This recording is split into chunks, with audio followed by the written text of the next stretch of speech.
Hi, welcome back.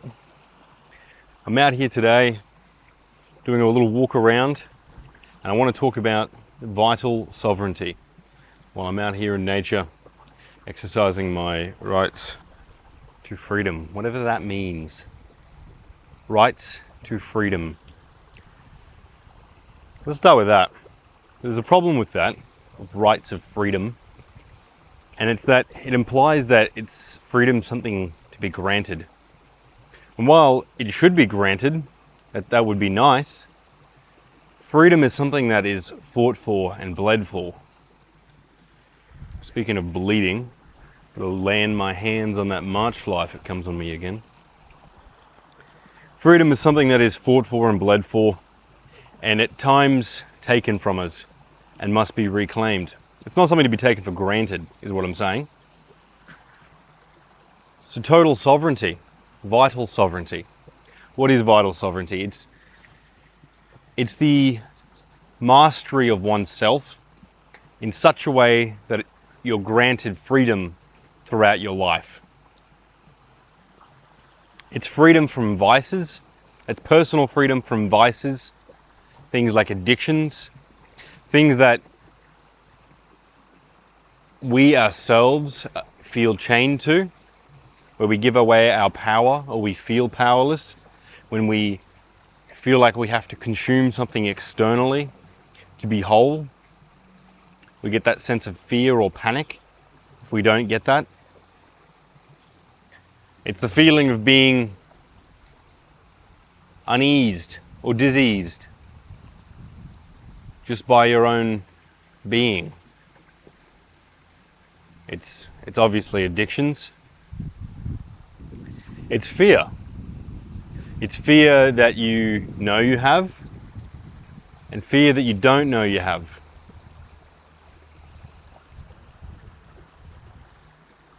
It's all of that. It's your compulsions even. If you have some compulsive behavior like gambling or spending that keeps you stuck in life in general, I mean, that could manifest in all kinds of ways. But if you're a slave to your own compulsions and desires, you're not free and you're not sovereign. So that's one layer of self-mastery, is the master of your own desires and your own free will. That's where that comes from. The freedom of one's will, you could say that all of that category is. What else? It's the freedom of debt as well, right? If you give too much of your life force and your life away to debt, then you're not exactly free, are you? A lot of things in this world that we're made to believe we need debt for, and sure, debt can be useful. Hang on, let's get this fly. Debt can be useful, but you know that, you've heard that. You've heard people talk to the cows come home about how useful debt is. But there's something to be said for not owing anything to anyone except your life to God. You just can't buy that. And no matter how useful your debt might be, it weighs on you physically, spiritually, mentally. Now, I'm not saying you need to have all of these things all at once. This is a life mastery to attain. All right, so if you're in some various amount of debt right now, or even need to approach debt, oh mate, then do what you got to do for your best interests and your family, right? But if you approach debt, you should approach it with the intention to not have it at some point. And a lot of mortgages these days are lifetime contracts of debt, and that's just not free. It's not sovereign. All right? You don't own your house if the bank owns it. And if a big part of your life is just bound up in debt, then you're not free in the ways that you would be if you didn't have that. And that might be hard to imagine what the benefits or the experience of life would be like without that. But what I can say is when you do have that debt on you, it just closes your worldview. For some, that's a benefit. That's why they get into debt. They want to lock in, so to speak. But to lock in is to be bound by vice, even if that's a contractual vice. So the true sovereign people of this world are not held down by debt. And even if you have to experience some debt in your life, or you make that choice, then you should make it with the intention of getting out of it as soon as you possibly can, of completing it, of fulfilling the contract before your life is over. And when I say that, I don't just mean the length of your life, but the length of your health. You don't want to have to wait till you're a decrepit old man before you can enjoy the fruits of your labor or experience freedom. The next and third category of sovereignty is freedom from tyranny. Now, that can come from all areas of your life, for all reasons. That's not just about money necessarily. That can come from friends, it can come from family, it can come from your spouse, your wife, your girlfriend, your boss, and your government. That kind of freedom or that kind of tyranny, it comes when we give our power away to someone else and we give someone else the authority to speak for our life and to speak for us. Now, there are times during a crisis or a war, or even just when you find a really good leader that you accept submission to their will for the greater good, and that's okay. In fact, in order to learn from a mentor, you must do that. That's a natural part of life. But you lose your sovereignty when you lose perspective and you give away too much of that power to someone else. You know, say it's your girlfriend or your wife. We've all seen those men that are henpecked by their wife and she's just always telling him what to do. Don't do this, don't do that. Usually in a very annoying way, and it's hard to watch because you know it's happening, and it's this vicious cycle that seems to get worse because the more he does what she wants, the less she respects him, and the more he's handing over his free will to her. That's one example in a relationship dynamic. But then you've also got, you know, friend groups. You might have a social hierarchy where you do what you let someone in the friend group influence too much of your decision making. You might not even be that good friends with them. You might just be associated with them. But for whatever reason, you let their words or their opinions have too much weight over you. All right, that's another form of tyranny. You're allowing someone else to dictate your life. You're handing over your will and your sovereignty to someone else. And then there's the governments. All right, there's the governments of this world. Now, governments have a job to do. Governments are meant to be of service.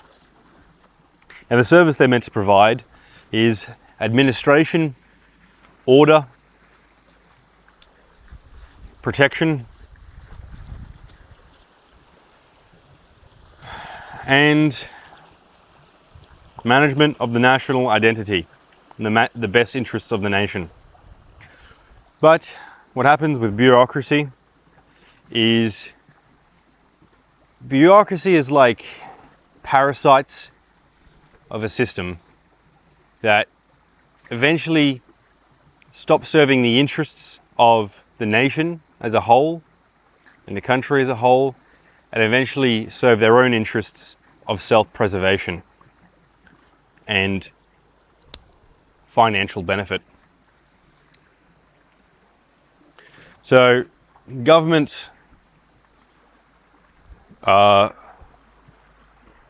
fundamentally subject and prone to corruption and bureaucracy. So that's why the Americans came up with, is it the First Amendment or the Second Amendment? I don't know, whichever one says you can have guns. That's to keep your government in check, because governments are known to go rogue and to want to take over and just take more control and have more power and start telling you when you can piss and fart. That's just what they do. Now, there are some good governments out in the world, but typically they're the ones that have a fundamental respect for, if not the people themselves, have a respect for the people's will, even by way of force. People earn the respect of their government through force and through uprising. And when you let your government get away with too much for too long, then they start telling you what you can and can't put in your body, and how much money you have to give them. And your money is your time, and your time is your life. So how much of your life you have to give to your government? And who arbitrates the value exchange there? When a government gets too out of control, who is there to stop the government from saying, you owe me everything and I'll give you nothing? How about that? How about that for a deal? Oh, got him. Look at the flies out here, eh? I don't know if you can see that. It's a nasty boy. These are blood-sucking flies. I don't know if the rest of the world has them. Oh, there's another one. Got him. They're all coming for me. I'm biting. Yeah, so governments will start making one-sided trade deals. They're called fines. You're driving down the road. Maybe you run through an orange light and it turns red. It's a little bit too late. There were no cars coming. You could see everything. You know what you were doing. But because of the position of the speed camera, now the government says that you owe them $1,000. And they have the nerve to tell you that you owe them $1,000 for your safety and for your benefit. It'd be one thing having an honourable highway robbery where you have to give up what you've got because the other man's got a gun and you don't. But realistically, that's what's happening with the government. When we are made to be unarmed, and then we are dictated and told what we can and can't do, and where we must put our money, which is our time, which is our life. You've got to remember that's all held up at the end of the day by a man with a gun. You wouldn't do that because you want to.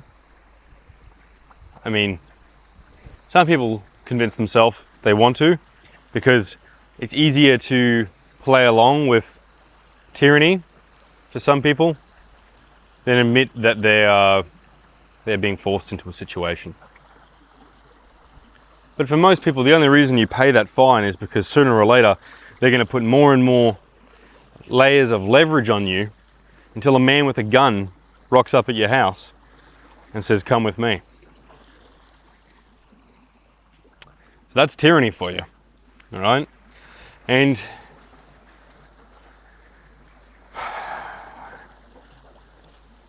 in principle, democracy should be a means of avoiding tyranny, but not when all roads lead to Rome. Democracy in this day and age, I believe, is the illusion of control given to the masses to make them feel better about what's going on. And it's irrelevant, really. When do you feel like voting has actually made your life any better? Really, I mean, I personally, I don't have any faith in democracy anymore. I'm not really sure that I ever did, to be honest. I mean, it's rare enough to find a political candidate that represents my interests. But even if you do, the system itself seems to beat out whatever good intentions they may have had. I think there are some good people out there who are in politics, but I think the game is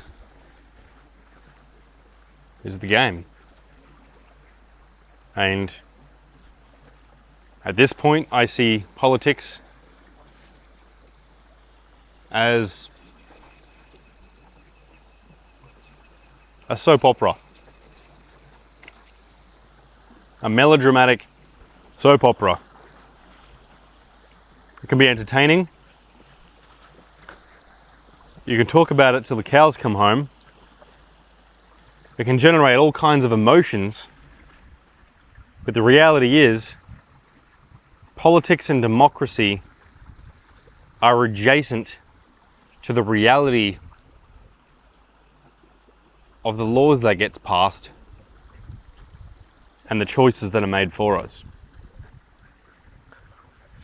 So you have to look realistically, coming back to tyranny, what kind of leverage are we giving away to an external party? Be that a friend, be that an associate, a spouse, you know? Is it status? Is it sexual gratification?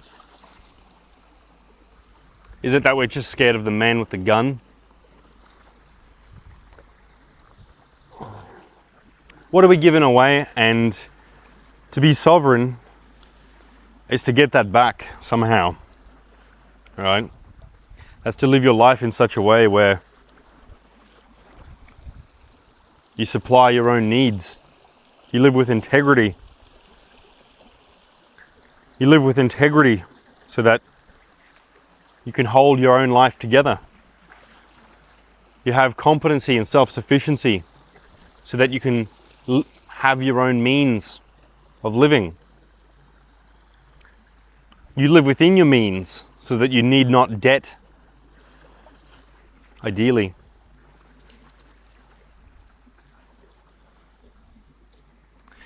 And you don't give your own will away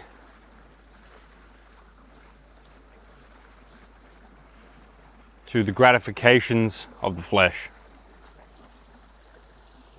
e.g., substance abuse, alcoholism, pornography. You don't let anything have control over your will. It's a tall order. It's a tall order. But is it a meaningful and worthwhile one? It is the most meaningful and worthwhile form of mastery. I hope that connected with you. Any comments, questions, concerns, additions, retractions, reach out in the comments. I look forward to connecting and hearing from you. And until next time, stay vital.